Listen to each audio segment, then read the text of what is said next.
مسلمانوں کے بھی ہیں، وہ غیر مسلمین کے بھی ہیں، وہ مشرکین و کافر کے بھی پیغمبر ہیں، وہ یہودی و نصارہ کے بھی رسول ہیں، اور ساری کائنات کے وہ رسول ہیں۔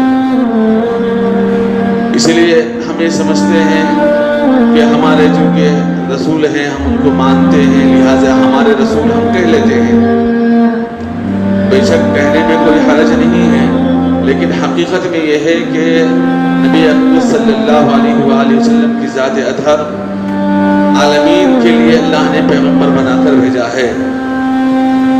سارے عالمین کے آپ پیغمبر ہیں، اور پھر یوں نہیں کہ ہم نے بہت ساری چیزوں کے اندر نبی علیہ الصلوۃ والتسلیم کی اقتداء کرتے ہیں اور بعض چیزوں سے ہم کوتاہ بھی ہوتے ہیں، لیکن نبی علیہ الصلوۃ والتسلیم کی ذات اقدس سارے عالمین کے لیے رحمت ہے۔ سارے صرف مسلمانوں کے لیے رحمت نہیں ہے، بلکہ سارے عالمین کے لیے نبی آخر الزمان صلی اللہ علیہ وسلم رحمت بنا کر بھیجے گئے ہیں۔ حضرت ام المؤمنین حضرت عائشہ صدیقہ رضی اللہ عنہا سے کسی نے پوچھا کہ نبی علیہ السلام کے اوصاف کیا تھے، تو ام المؤمنین حضرت عائشہ صدیقہ رضی اللہ عنہا نے بیان فرمایا، کیا تم قرآن نہیں پڑھتے؟ سارا کا سارا قرآن نبی کریم صلی اللہ علیہ وسلم کے اخلاق سے بھرے پڑے ہیں۔ سارا کا سارا قرآن کیا ہے؟ نبی علیہ الصلوۃ والتسلیم کے اخلاق ہی تو ہے، اس کے علاوہ قرآن مجید میں کچھ اور ہے نہیں۔ تمام کا تمام قرآن مجید نبی علیہ السلام کے اوصاف سے بھرا پڑا ہے۔ یہ حضرت عائشہ صدیقہ رضی اللہ عنہا نے فرمایا۔ ایک انگریزی مورخ، بہت بڑا انگریزی مورخ تھا، 1962 کے اندر نبی علیہ السلام کے اوپر ریسرچ کیا۔ اس نے ریسرچ کر کے یہ بتلایا کہ آقا مدنی علیہ الصلوۃ والتسلیم کی ساری سیرت کی باتیں آج بھی ایسی محفوظ ہیں، اگر اس کو دینوں کی شکل میں تقسیم کیا جائے تو سارے دین نبی علیہ السلام کے بتلایا جا سکتا ہے۔ یعنی نبی علیہ السلام کی پیدائش سے لے کر موت تک اور وفات تک کے جتنے ایام نبی علیہ السلام کے گزرے ہیں، ان تمام میں کیا کیا نبی علیہ السلام نے کام کیا، کتنا کام کیا، اور پھر اس کے بعد پھر نبوت کا کام ہوا، نبوت کے بعد پھر ہجرت کا کام ہوا، ہجرت سے لے کر تبلیغ دین اور پھر جمعوں کے اندر کا جو معاملہ ہوا، نبی علیہ السلام کی تمام باتیں محفوظ ہیں۔ اور پھر مورخ لکھتا ہے کہ ایسی زندگی کسی اور کی محفوظ نہیں ہے۔ آج یہ ماڈرن دور ہے، ماڈرن دور کے اندر ساری چیزیں ڈیجیٹل ہو گئی ہیں، ہر بات نیٹ کے اوپر آ جاتی ہیں، ہر بات محفوظ ہے، لیکن اس کے باوجود بھی آج تک اور صبح قیامت تک کسی کی پیدائش سے لے کر موت تک کے تمام حالات محفوظ نہیں رہیں گے۔ اور اللہ رب العزت نے اس کا وعدہ فرمایا ہے نبی آخر الزمان صلی اللہ علیہ وسلم کے حق میں کہ آپ کے ہر صفات کو اور آپ کے ہر عادات و اخلاق کو اللہ محفوظ رکھے گا صبح قیامت تک۔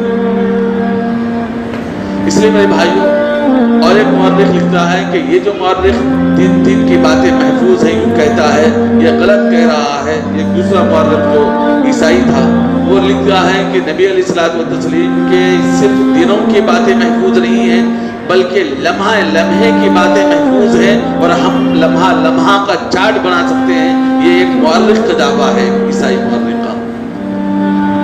اور آج ہم مسلمان ہیں، لیکن ہم کو نبی علیہ الصلوۃ والتسلیم کے بارے میں پڑھنا اور علیہ الصلوۃ والتسلیم کے سیرت کے بارے میں یاد کرنا، پھر نبی علیہ السلام کے سیرت کیا تھی، اس کے لیے ہمیں فرصت نہیں ہے میرے بھائی۔ اللہ کرے کہ ہم کو سمجھ میں آ جائے۔ نبی علیہ الصلوۃ والتسلیم کی ذات اقدس سب کے لیے رحمت ہے، اور بالخصوص مسلمانوں کے لیے بہت زیادہ بہتر ہے۔ جیسے انسان کے اندر، دنیا کے اندر، اگر انسان میں دنیا کے اندر کوئی نعمت مل جاتی ہے، مثال کے طور پر کسی انسان کو بہت بڑی دولت مل گئی، اب دولت مل گئی اور دولت سے انسان جہاز خرید لیا مثال کے طور پر، اور جہاز تو خرید لیا لیکن اس کو چلانا نہیں آتا، تو وہی نعمت اس کے لیے کیا ہو جاتی ہے؟ زحمت ہو جاتی ہے۔ اس لیے کہ اس کو چلانا نہیں معلوم، اس نے سیکھا نہیں، اس نے صرف ساری کی ساری دولت وہاں خرچ کیا لیکن اس کو سیکھا نہیں، تو وہ آدمی کیا ہوتا، اس کے وہ جو نعمت والی نعمت اس کو ملی تھی، دولت جو اس کو نعمت تھی، لیکن وہ زحمت میں ہو جائے گی اور اس کی جان بھی اس کی تلف ہو جائے گی۔ ایسے ہی ہمارے نبی علیہ الصلوۃ والتسلیم کو اللہ رب العزت نے دنیا کے اندر رحمت بنا کر بھیجا ہے، اور آج ہمارے لیے رحمت بنا کر اللہ رب العزت نے ہم سب کے لیے بھیج دیا ہے، لیکن ہم رحمت ہے سوچ کر خاموش بیٹھ رہے ہیں، اور آپ علیہ السلام کی تعلیمات پر نہ عمل کی کوشش ہے، اور نہ ہی نبی علیہ الصلوۃ والتسلیم کی سنتوں کی فکر ہے، اور نہ ہی نبی علیہ الصلوۃ والتسلیم کی تعلیمات کو یاد کرنا، سیکھنا، اور نبی علیہ السلام کی تعلیمات کو پھیلانے کی فکر ہے۔ اب اس فکر نہیں ہے تو پھر یہ جو نعمت بھی ہے ہمارے لیے زحمت کا قائم مقام ہو گئی، اور اس کے اوپر کوئی عمل نہیں ہوگا تو پھر ہمارے حق میں زحمت ہی زحمت ہے میرے بھائی۔ آج اس سارے دنیا کے اندر ہم لوگ رال علمتے ہیں کہ مسلمان بہت پستی کے اندر جا رہے ہیں۔ مسلمانوں کا اعمال کیا ہے؟ مسلمانوں کے اعمال صرف اتنے ہیں کہ بس مسلمان 4-5 نمازیں پڑھنے کو عمل، دین کا عمل سمجھ رہا ہے۔ یہ نہیں میرے بھائی، مسلمان کلی اعتبار سے مسلمان ہونا ہے۔ قرآن مجید میں اللہ رب العزت نے فرمایا کہ کنتم خیر امت اخرجت للناس، کنتم خیر امت اخرجت للناس، یہ اللہ رب العزت نے اس امت کو بنایا ہے، خیر والی امت کا لقب اللہ نے دیا ہے۔ اب خیر والی امت کب ہوتی ہے؟ نماز کے لین میں بھی خیر ہو، زندگی کے شعبے میں خیر ہو، کاروبار کے لین میں خیر ہو، لوگوں سے ملنے جلنے کے بارے میں خیر ہو، ہر لین میں خیر کا پہلو اس کے اوپر غالب ہو تو تب امت خیر کہلاتی ہے۔ آج ہم لوگ کیا ہیں؟ آج ہم لوگ یہ ہیں کہ ہم بس بہتر ہو زندگی میں، اسی کو ہم بہتر